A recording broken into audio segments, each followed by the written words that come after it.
Guys good morning అందరికీ. ఇవాళ నేను ఒక చిన్న మెసేజ్ చెప్పాలనుకుంటున్నా.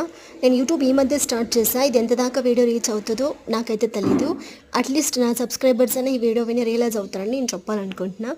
రీసెంట్గా నా నియరెస్ట్ పర్సన్కి జరిగిన థింగ్ ఇది. అస్సలు గత తాలూకు ప్రేమ జ్ఞాపకాలు పెట్టుకొని మన దగ్గర ఏమీ లేదని నటించే వాళ్ళని అస్సలు నమ్మకండి. వాళ్ళు ఇన్నర్ ఒకటి పెట్టుకొని బయట ఒకటి చేస్తారు. కాకపోతే వాళ్ళు గత తాలూకు ప్రేమ జ్ఞాపకాలు సంబంధించిన వాళ్ళ గురించి ప్రతి విషయం తెలుసుకుంటూ అప్డేట్గానే ఉంటారు, మన దగ్గర నటిస్తారు. సెకండ్ థింగ్, బాధ్యతారహితంగా ఉన్న ఏ మగాన్ని నమ్మకండి. అసలు మన పక్కన నిలబడడానికి కూడా వాళ్ళు నాట్ ఎలిజిబుల్. థర్డ్ థింగ్, ఇంట్లో ఒకటి చెప్పి ఇంట్లో వాళ్ళ దగ్గర భయపడి ఇంట్లో ఒకటి చెప్పి బయట ఒకటి చేసి పెరిగే వాళ్ళని అస్సలు నమ్మకండి. ఈ మూడు నమ్మి మనం వాళ్ళతో మాట్లాడితే మాత్రం చివరికి మోసపోతాం. Thank you guys. సబ్స్క్రైబ్.